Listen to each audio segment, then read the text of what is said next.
Happy Friday, everybody, and welcome back to another episode of Fintech Fridays. I'm joined today by my good buddy, Scott Groves. Scott, how's it going, man? Caught you with a sip. That's a loaded question in the mortgage business right now. You know that, man. I know that this is going to be one of those talks that's going to be real, right? I'm Yeah. looking forward to it. Not necessarily, getting into the gloom and doom of the business because everyone's living that, but what I'm excited to talk about is your consolidated coaching platform and how you're really leaning in a market like this with with practical, real advice for your coaching clients. And I guess for everybody else that's not a coaching client, you're going to get a little 20-minute freebie here. Yeah. So Yeah. let's start with just a little background. I know a lot of folks know who you are, but for those that don't, just give us a little bit of a backdrop. How long you been in the business, and kind of what qualifies you to coach other originators? Sure, man. Left high school in 97, joined the Army, got out of the Army, fell into banking at Washington Mutual, rode that wave all the way up, working inside of Washington Mutual, doing first mortgages, second mortgages, have the same Batman origin story as everybody, went broke in 2008. Should have declared bankruptcy, but I didn't. So instead, I just, ruminated for a couple of years, like $1 million in debt, and really found that lead generation and building the relationships with the realtors coming out of 2008 was the only way I was going to be able to stay in the mortgage business, which is the only thing I really knew. So from like 2009 to 2014, doubled business every year.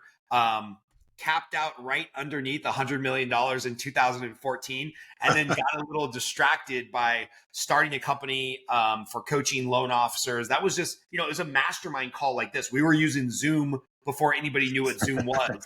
And we would do a little nationwide mastermind call that led to writing a book, that led to a paid coaching program. And now 8 years later, I'm the in-house coach for a company called Synergy One, which I'm really proud of.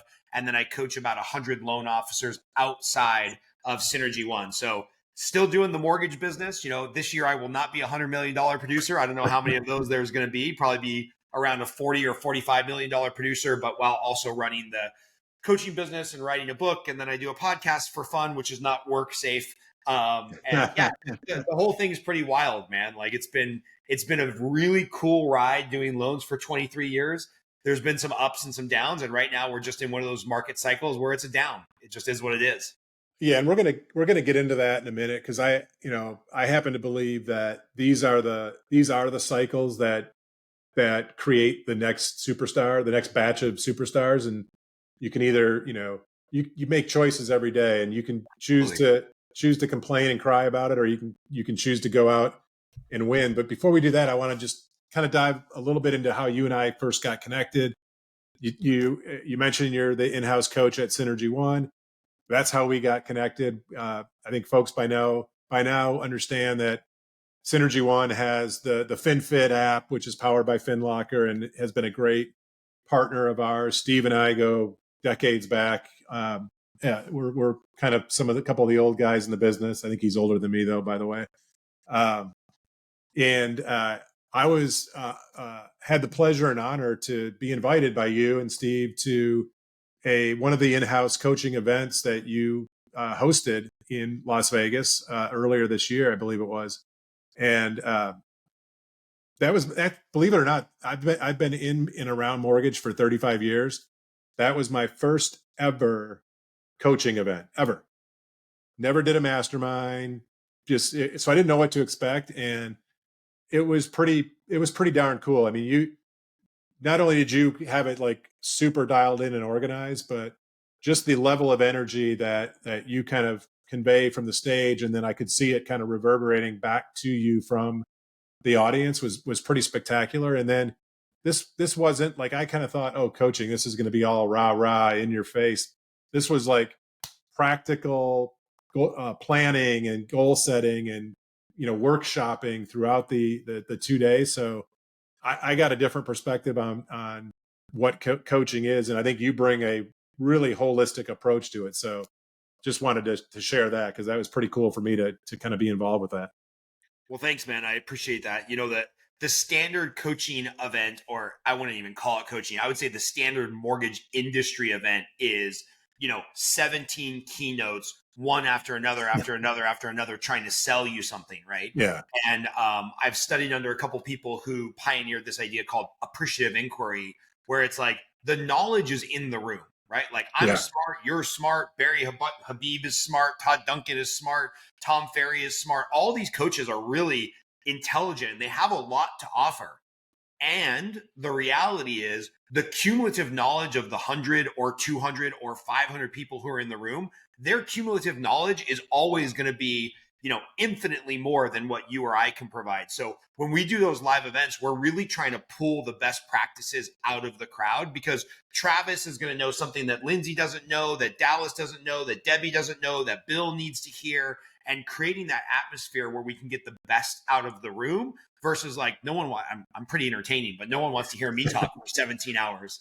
And so I think, that event, which we did earlier this year, February of 2023, dead center of about this 18 months of pain we're currently in, which I think is going to continue for another year or two. So it was really important to me and Steve, our president, and Steve, our CEO, and Aaron, our president. It was really important to come out of that with actionable items, because we can do all the rah fluff in the world. But if loan officers and realtors right now don't have actionable items, like this is what you need to be doing half an hour, 2 hours a day, then you're just not going to make it. I mean, the reality is we're down about 50% in transactions, not to be unexpected, right?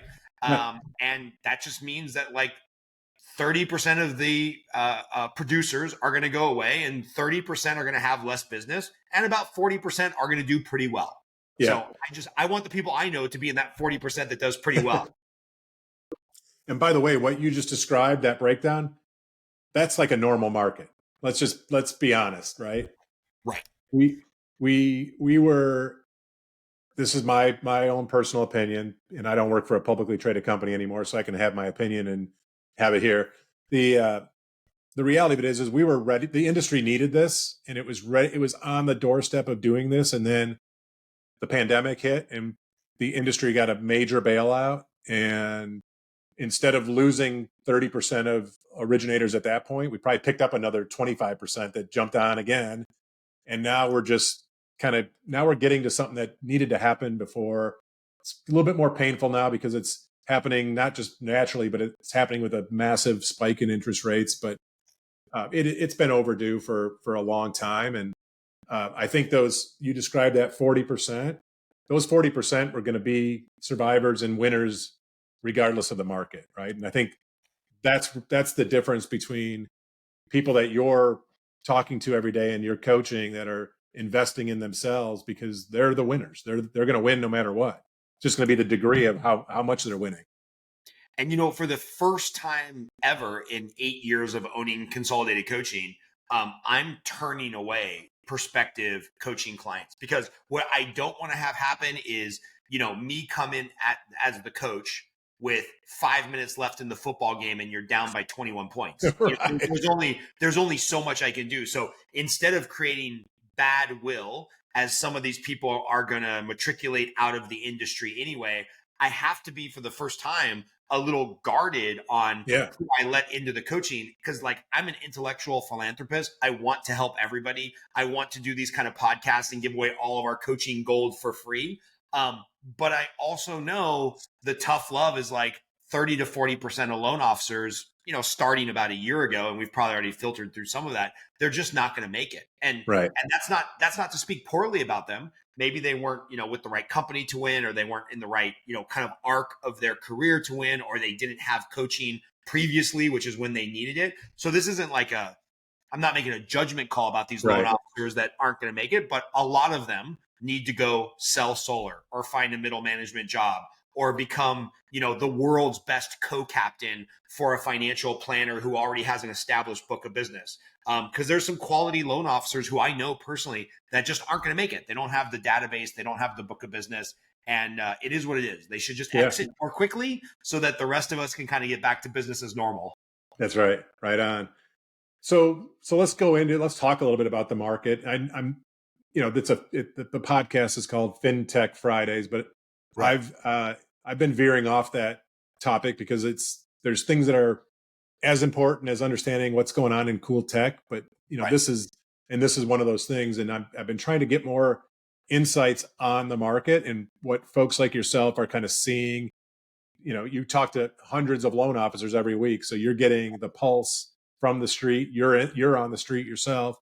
Um, what are the things that you're kind of hearing and seeing from the market perspective? But then, what are those things that loan officers are doing right now, knowing what their actions are right this second isn't going to result in a deal tomorrow. In Right. other words, they're planting seeds today that are going to yield fruit tomorrow, next year, the year after.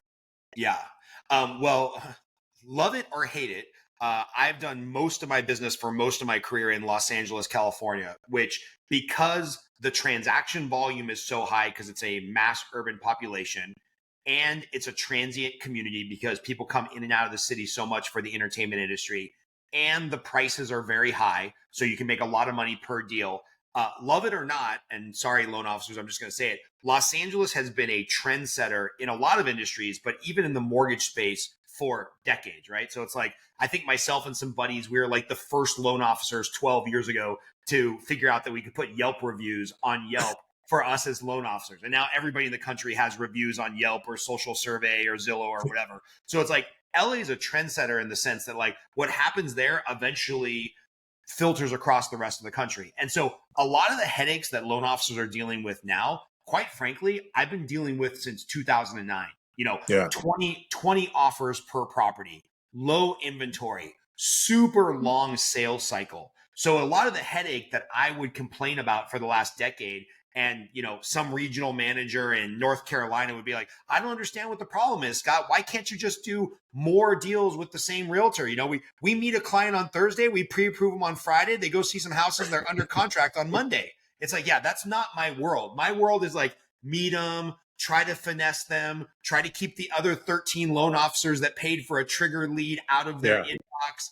And then I finally get them pre-approved. It takes them 6 months to write their first offer. They've got to write 19 offers before they get an accepted offer. And then 5 other lenders call them on trigger leads because they know the loan is so big. Like all of this stuff I've been dealing with for over a decade, which I think is why our coaching has become particularly relevant to clients in other geographical areas where these loan officers are like, oh my God, this is what you've been dealing with? I'm like, yeah, this is what I've been dealing with for 15 years. And so I think a lot of that is kind of just filtering through the country as rates are higher, inventory is lower. 70% of the nation is locked into their house forever because they have an interest rate under 4%.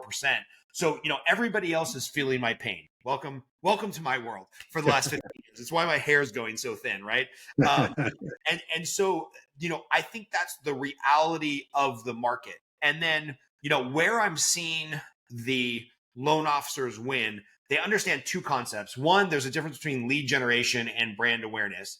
And 2, they're either motivated enough or young enough, or they're an old dog who's willing to learn new tricks. There's this real merging of old school tactics and new school technology, right? So it's like, let me address the first one first. Brand awareness is awesome. I put up an Instagram reel every day that says something about mortgage. I post something about mortgage every day, but that's not putting deals in my pocket. What happens is you have to do the lead generation along with the brand awareness, where when somebody interacts with one of my social media posts, I DM them and I'm like, hey, Brian, thanks for liking my post on firing your landlord. If you or anybody you know is looking to buy, sell, or refinance a house, I'd love to be here as a first point of contact or just a resource for information. So, a lot of people are hiding behind email marketing and social media marketing, and they're doing what is effectively brand awareness, but then they're not getting deals in the pipeline because they're not doing the lead generation. So the people that understand that and are doing both, they're winning. And then the people who understand the old school sales technique, get out for the coffees, meet the realtors, talk to the clients. If your first couple questions out of your mouth with a client isn't, hey, how long have you been looking for a house? And why are you calling me today? If those aren't your first couple questions, you're missing like the sales relationship building opportunity. So you've got to take that with something like FinFit, which is obviously your company that we white label at Synergy One, you got to merge those together so that when I don't have time in my day to call 172 pre-approved clients, which we currently have a pipeline of 172 clients in some stage of pre-approval for about $90 million of pre-approvals. And in a normalized market, for me, about 10% of that would be turning over every month into closed deals, right? So like based on my pre-approval pipeline and my lead flow, I should be closing about $9 million a month. I should be a $100 million producer. Yeah. I'm feel lucky to close 2.5 or 3 million this year per month. So it's Yeah. like we've got to work 3 times as hard for a third of the deals, and there's just not enough hours in the day to strategically keep in touch with all of them. So we've got to merge the old school sales acumen with the new school technology just to have a fighting chance of keeping the client around for 9 months. So when they finally start to make offers in 9 months or finally get an offer accepted, they remember who the heck Scott Groves is. So, you know, the people that are winning, they're doing that. They're doing the brand awareness plus lead generation, and they're merging the old school with the new school. And those are the people that are still, you know, quite frankly, if 20-year-old Scott met 44-year-old Scott, and I was like, oh, I'm such a loser, I'm only going to make $25,000 this month because I only funded 2.5 million, I would kick my own ass. Right. Like that's an amazing living for 99% of the country, 99% of the time. We just got really spoiled in 2020 and 2021. So I hope that answered your question, but I went on a little bit of a rant there. No, I loved it.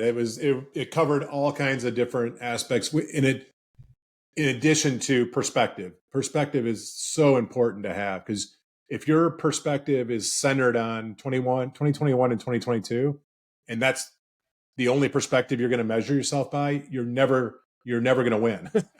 it's just impossible. So I love the concept of merging old school tactics with kind of new school technology, right? How do you, like, what's your thoughts on how social media starts to play a role in that new school technology, specifically for kind of the older cohort of originators, the old dogs that have been doing it for a while, like myself? Right. Yeah, I think what happens is a lot of people don't really have a plan when they think about new school. And this can be for a 21-year-old or a 61-year-old. So, you know, when you're going to social media, you kind of have to like pick your vibe, right? So a lot of the stuff I put out there is educational. And I don't know if that's great for virality or for engagement or whatnot, because education is education, right? It's like, hey, did you know you can get a VA loan with 0 down? If you're a veteran, let's talk.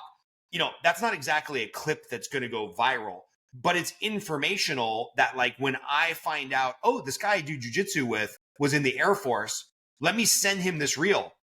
This actually happened. My buddy Jared, I sent him this reel. I'm like, hey man, I didn't even know you served. When the time is ready, like, and you're going to get a home, did you know you can do a VA loan with 0 down? He's like, oh, funny story. I just started talking to a gal. I had used my VA loan once before. I don't understand this entitlement thing. You want to come shoot archery with us on Sunday morning? I've got a group of veterans who I get together with, and we fire off a few shots every Sunday morning archery. So I go out there, we do this cool archery thing. Turns out I'm pretty good with a bow and arrow. Impressed a bunch of veterans, and now I've got 5 potential leads of people that want to buy. So it's not, unless you're really special, the technology is not going to put the deal in your pocket. Right. The technology is going to be a wedge to get into the conversation, right? Because you and I, we're not going to beat Rocket Mortgage's $250 million a year advertising budget. Like we're good, but we're not that good. So I think one, understanding that, and then going back to my thought of having a plan. Are you going to be the educator? Are you going to be the storyteller? Are you going to be Switzerland neutral, right down the middle, and like never share personal information about yourself or your politics or your kids? That's all fine, but you kind of have to have a plan. My plan is I'm going to be an educator, and I'm going to be 100% authentically me. And if you don't like it, cool, then we're just not in the same tribe. But I do see people go back and forth where they're like, I'll use the corporate thing. Oh, I'll be a little bit more edgy. Oh, I'll show my kids. Oh, I'll tell a good story. And it's like, there's no through line in what you're doing with technology. Like pick something and like just lean into whatever you pick. That's actually that's really good advice, because I see that I can tell who's just trying to figure it out, because it's almost like the theme of the week, right? And Right. they're all over the place, and I'm interested because I'm just learning. I'm trying to learn as much from as many originators as possible. Right. Uh, but the average consumer, depending on where their head's at, is going to be like, "Whoa, you had me last week. If you'd just stayed on that, I'd been all over this. But Right. you went over here, and that's just not about me." And to me, it's no different than, take social media out of it, and if we're just interacting with agents, you're building the same type of relationship. If Right. you're oil and water with an agent based on your politics or your whatever, it's no different than in how it would look on social. So I like that you're who you are, whether you're in front of an agent in person getting a coffee, or they're seeing you on Instagram or TikTok. Yeah, I mean, if the next time you and I saw each other at an event, I was in a 3-piece suit with cufflinks and a big Yeah. window knot, you would be confused. You would be like, Oh, "What's yeah. wrong? What's wrong, Scott? Did you just come from a funeral? Is this a joke? Is this like a shtick?" Because like Right. I'm just not the 3-piece suit guy, right? It's like I'm jeans and a t-shirt. It's the first thing I say when somebody tells me they want me to do a keynote. I'm like, "Hey, I just want to make sure I can show up in shorts and a t-shirt. If not, I'm not your guy." And they're Right. like, "Oh, that's a weird speaker request, but whatever."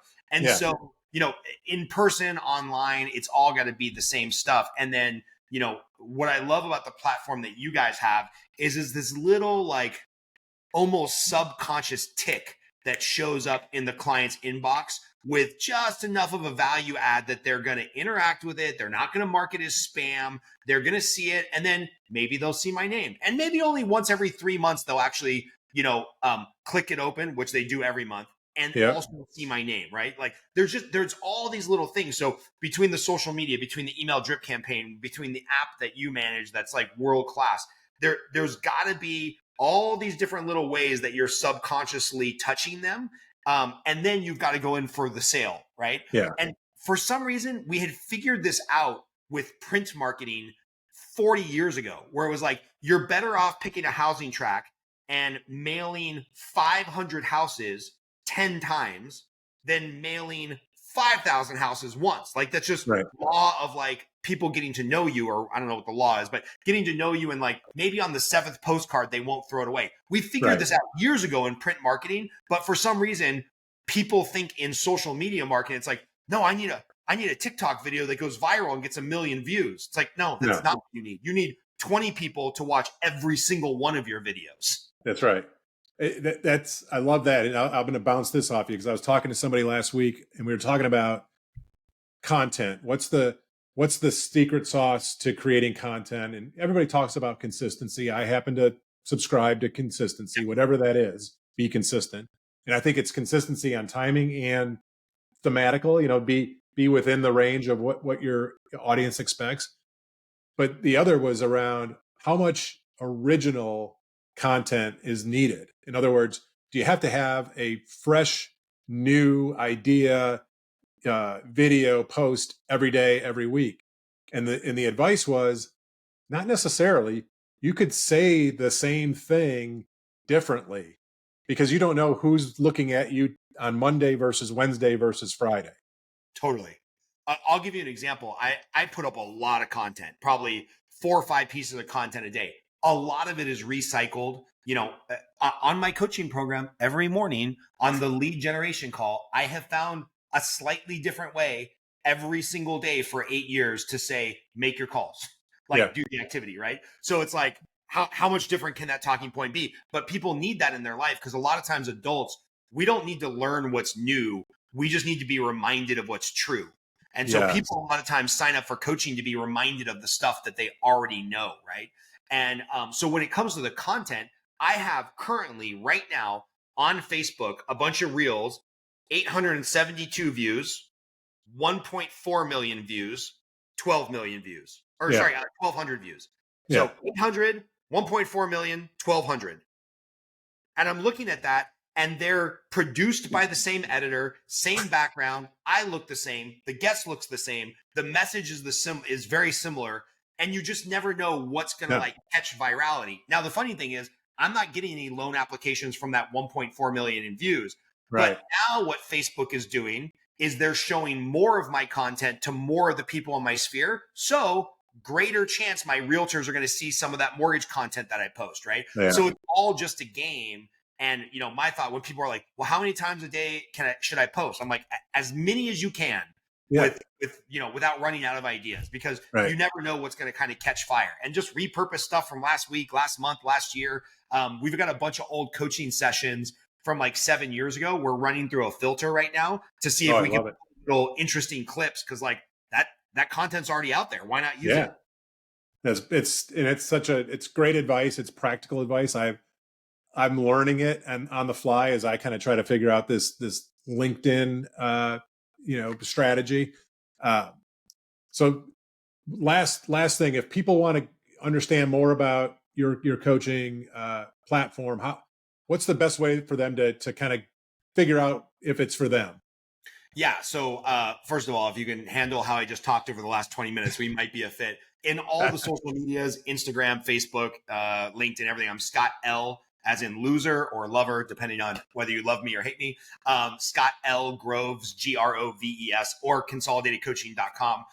People can get in touch with me. And frankly, like, I'm an intellectual philanthropist. I can't help but help people. So even if you don't think you can sign up for coaching, or you can't afford it right now, or you need a free copy of my book or something, get in touch. I'll help you out. Just mention that you caught us on Brian's podcast, and I'll send you something for free. Cause I want to see people survive and thrive in the mortgage industry, because I barely made it through high school. And this business has been so good to me and my family that I want to see other people thrive. And if they're not going to, then just get out sooner rather than later. Yeah, I love it. That's actually a great way for us to enter into the weekend, man. I appreciate you spending some time with me. I appreciate everything you're doing. I'm learning from you every day and on your content. And I love the partnership we have with yourself and the team at Synergy One. Thanks, man. Appreciate you. Thanks everybody for tuning in. Come back next Friday and we'll do this again.